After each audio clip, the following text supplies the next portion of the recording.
కామారెడ్డి జిల్లా జుక్కల్ నియోజకవర్గ విద్యార్థి సంఘాల ప్రెస్ మీట్ ఏర్పాటు చేశారు. తెలంగాణ యూనివర్సిటీలోని ఇంజనీరింగ్ కళాశాలకు మంజూరైన సందర్భంగా ఎన్నో ఏళ్లుగా విద్యార్థి సంఘాల ఉద్యమ ఫలితమే నేడు ఇంజనీరింగ్ కళాశాల రావడం జరిగింది. విద్యార్థి సంఘాల నాయకులు మాట్లాడుతూ కామారెడ్డి జిల్లాలో ఉన్న బిక్నూర్ సౌత్ క్యాంపస్ లో అన్ని రకాల సౌకర్యాలు కలిగి ఉన్నాయని, బిక్నూర్ సౌత్ క్యాంపస్ లో ఇంజనీరింగ్ కళాశాలను ఏర్పాటు చేయాలని తెలిపారు. ఇటు ఇంజనీరింగ్ కళాశాలను కామారెడ్డి జిల్లాలో ప్రవేశపెట్టినట్లయితే అనేక పేద విద్యార్థులకు లాభం చేకూరుతుందని తెలిపారు.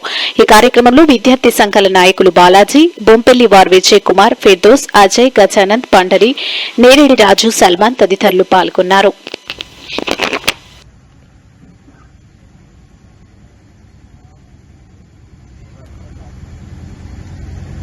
జిల్లా ఏదైతే ఉందో నిజామాబాద్ మరియు కామారెడ్డి జిల్లాలలో ఈ ఇంజనీరింగ్ కళాశాల అనేది మా కామారెడ్డి జిల్లాలో ఏర్పాటు చేస్తే ఇంకా చాలా బాగుంటుందని మేము భావిస్తా ఉన్నాం. ఎందుకంటే మెయిన్ క్యాంపస్ అనేది నిజామాబాద్ జిల్లాలో ఏర్పాటై ఉన్నది కాబట్టి ఇంజనీరింగ్ కళాశాల బిక్నూర్ సౌత్ క్యాంపస్ లో పెడితే రవాణా సౌకర్యం చాలా అద్భుతంగా ఉంటుంది అని మా విద్యార్థి సంఘాల తరఫున మేము కోరుతా ఉన్నాం.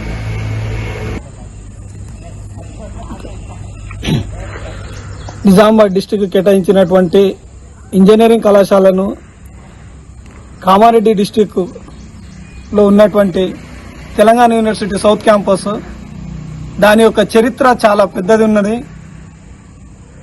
ఆర్గానిక్ కెమిస్ట్రీలో ఉన్నటువంటి ఉస్మానియా యూనివర్సిటీకి ఒకప్పుడు సౌత్ క్యాంపస్ అనేది ఒక అటానమస్ కాలేజ్ ఉండేది. దానికి ఎన్నో చరిత్ర ఉంది. మంచి మంచి ఆర్గానిక్ కెమిస్ట్రీలో సిఎస్ఆర్ ను క్రాక్ చేసినటువంటి ఘనత కూడా ఆర్గానిక్ కెమిస్ట్రీలో సౌత్ క్యాంపస్ కు ఉంది. ఈ సౌత్ క్యాంపస్ కు ఏదైతే కేటాయించిండ్రో ఆ ఇంజనీరింగ్ కాలేజ్ కామారెడ్డి డిస్టిక్ కు కేటాయించి ఇక్కడ అన్ని రకాలైనటువంటి వసతులు కూడా ఉన్నాయి. అది నేషనల్ హైవేకు పైన కూడా ఉంది. ఇక్కడ హైదరాబాద్ నుండి కూడా అనేక రకాలైనటువంటి సౌకర్యాలు ఉన్నాయి. ఇక్కడనే సిద్దిపేట కావచ్చు, సిరిసిల్ల కావచ్చు, గజ్వేల్ కావచ్చు, కామారెడ్డి, నిజామాబాద్, హైదరాబాద్ కు వరకు కూడా బస్సు సౌకర్యం ఉంది. ఇక్కడ దాదాపు లేదంటే కూడా 21 నుంచి 22 ఎకరాల భూమి ఉంది. అక్కడ నేను కూడా ఎంఎస్సీ ఫిజిక్స్ ఎలక్ట్రానిక్స్ చేసినాను. 2021 పాస్డ్ అవుట్. ఆ సమయంలో కూడా అక్కడ MA Telugu, economics, political science, తర్వాత ఇంకా తెలుగు కూడా ఈ 4-5 రకాల కోర్సులు కూడా అక్కడ కేటాయించడం జరిగింది. సో ఈ రకమైనటువంటి ఆ కేటాయించడంలో కూడా విద్యార్థి సంఘ నాయకులు అనేక రకాలైనటువంటి కృషి చేయడం జరిగింది. దానికి అనుకూలంగానే సౌత్ క్యాంపస్ కు కేటాయించడం జరిగింది.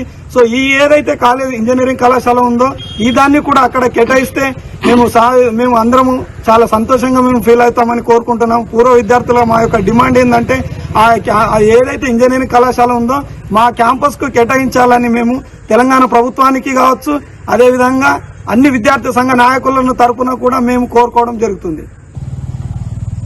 నా పేరు బొంపెల్లివార్ విజయ్ కుమార్, తెలంగాణ నిరుద్యోగ రాష్ట్ర యాక్షన్ కమిటీ అధ్యక్షుడిని. ప్రస్తుత దృష్ట్యా చూసినట్లయితే నిజామాబాద్ జిల్లాకు ఉన్నటువంటి తెలంగాణ యూనివర్సిటీలో బీటెక్ కళాశాలను మంజూరు చేయడం జరిగింది. ఇదే విధంగా తెలంగాణ ఏర్పడిన తర్వాత కొత్త జిల్లాల రూపకల్పనలో మన కామారెడ్డి జిల్లా, నేను కూడా కామారెడ్డి జిల్లా నివాసినే. అయితే ఇక్కడ వచ్చినటువంటి సందర్భానుసారం ఏమనగా కామారెడ్డి జిల్లాలో ఉన్నటువంటి అన్ని నియోజకవర్గాల సభ్యులందరము అంతటితో పాటు ప్రతినిధులను కలవగా వారు కూడా చెప్పడం జరిగింది ఏమనగా నిజామాబాద్ జిల్లాకు బీటెక్ కాలేజ్ అనేది మంజూరు చేయడం జరిగింది. కొత్తగా ఏర్పడిన ఈ కామారెడ్డి జిల్లాకు ఇదే బీటెక్ కళాశాలను బిక్నూర్ సౌత్ కు మంజూరు చేసినట్లయితే కామారెడ్డి జిల్లాలో ఉన్నటువంటి వెనుకబడిన ప్రాంతాల పిల్లలందరికీ ఉచిత విద్య అనేది సదుపాయం కలుగుతుంది. చాలా మంది నిరుపేదలు ఉన్నటువంటి జిల్లా ఉంది ఏది అంటే మన కామారెడ్డి జిల్లా. ఈ కామారెడ్డి జిల్లాలో 1వ తరగతి నుంచి 10వ తరగతి విద్యాభ్యాసం చేసిన వాళ్ళు 60% ఉంటే ఇంటర్మీడియట్ చేసిన వాళ్ళు 20 నుంచి 24% వరకే ఉంటున్నారు. మిగతా విద్యాభ్యాసం అనేది ఎందుకు దొరుకుతలేదు అంటే మన జిల్లాలో సదుపాయాలు లేకపోవడం.